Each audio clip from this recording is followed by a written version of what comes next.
So some of the stuff he used to say, like, get you somebody who don't give a fuck. Okay, well, I had somebody who didn't give a fuck. I definitely know the difference of somebody giving a fuck and not giving a fuck now. And it's almost scary knowing the difference, especially when you're used to somebody actually not giving a fuck. And then you get somebody who actually gives a fuck. You just don't know how to act. And then, I don't know. But anyways, one of the things, that's one of the things he used to always say is get you somebody who don't give a fuck, when he was always either getting on my phone or whatever. I've caught him so many times talking to so many different bitches and stuff like that. And it always got turned around on me. Like, every time he would leave his phone in the car and he'd go inside, of course I've seen what all I need to see by this point. But he'd come out talking shit to me because he left his phone out there. But by then it's already sitting back where it was and I'm just sitting there. But yeah, he would talk bad to me. Like, what the fuck you doing on my goddamn phone? Yeah, you see what you want, see what you want. I'm like, ain't nobody give a shit about your damn phone, because I already know what the fuck you be doing, so. But yeah, always getting on my phone, be on there. I can touch my phone 5 minutes, be on there for hours. Sometimes he'd take it from me and wouldn't give it back. And in the end, I stopped even giving him my password. I said, you're going to break that motherfucker. I'll give me another one. Because he always turned off my Google location, so I couldn't locate it and stuff like that. So I stopped even giving him the password. I told him, you'll break it next time you get into it. So break it. I'll give me another one, which he never did. But he has in the past break plenty phones, and yeah, even went without a phone for like a year. But another time, one of the bad fights is the time I had a miscarriage before my daughter. The pregnancy I had before my daughter. I was 3 months pregnant. The day before I started bleeding, then going to the hospital, we were in an argument. It was like before Valentine's Day, because I was sitting there making him a Valentine's Day card, trying to write while he's sitting there talking bad to me. Well, he started hitting on me, and I ended up in the floor. Then he just stomps on me like 3-4 times, and one of the times he hit me in my stomach like real hard. I remember taking my breath, almost threw up. And then the next day I started bleeding, and then a few days later I woke up with like the most horrible pain, like I was in labor. My stomach was like tightening up real bad, and it was very bad. Then of course I went to the hospital and they told me that I was 3 months pregnant. The baby didn't have a heartbeat. They said it was nothing that I did or anything, but they didn't know what actually had happened. So that was definitely his fault. Then I got pregnant with my daughter, and of course she's here. But it didn't stop him from whooping on me. There was plenty of times he whooped on me pregnant with her. Plenty of times. Oh my God, I can't tell you how many times. Like, she's lucky to be here, I'm gonna tell you that. And then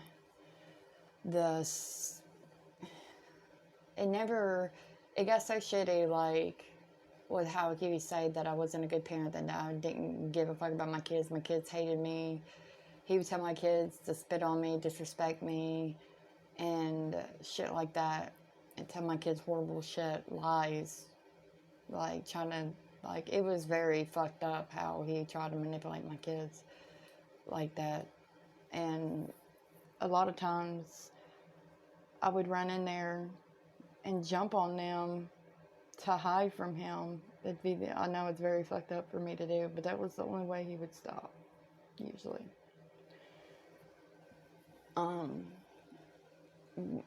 One time, the time that he broke my rib right here, it was over my phone, and I was trying to like hold my phone up like this, like try not to give it to him, because I was trying to call my mom, and he just jumps on me so fucking hard, and his knee hit me right here, and I heard something crack. I felt something crack. So did he, because he jumped off real fucking quick, and then it didn't hurt the first day. The second day, I couldn't even move. It hurt so bad. Couldn't even talk, couldn't do nothing. And then he thought I was like lying about it. And I was sleeping, and out of nowhere, my whole arm gets jerked real hard, and then something popped. And I started screaming because it hurt so bad. And then he was like, oh, he goes, I think I fixed it, whatever it was, blah, blah, blah. And I'm just like, no, motherfucker, you fucked something up clearly in there. And it's just a lot of bullshit. Like, that took so long to heal. I remember telling my mom I fell and hit the railing or whatever. That was the lie I told. It took so long to heal. That did. I couldn't even yell. I couldn't pick up nothing. I couldn't do shit. I couldn't even pick up my daughter. I couldn't even talk really without it hurting. That sucked real bad. I'm so glad that healed up. It took a long time for it to heal up, but it eventually did. The time that he hit me with the extension cord, it was one of them small white cords with a little block on the end. That's the end that I had a scar from, the female side of the plug. I had a scar inside my leg where it wrapped around my leg and smacked me. So, and I'm talking about he was whipping me hard with this motherfucker because the bruises were so bruised, they were welted out, and they were white in the middle. That's how hard he hit me. And it was one of the ones that, like, when you hit, you didn't feel, and then it started, like, setting in. That kind of pain, shitty. And I was just covered in bruises all over my legs. And that night he dumped lacquer thinner on me, was gonna set me on fire. Yep, I definitely was fucked up from that fight. I had bruises all over me. He beat the fuck out of me with that extension cord.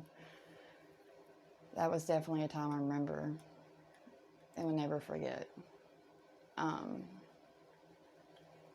Yeah.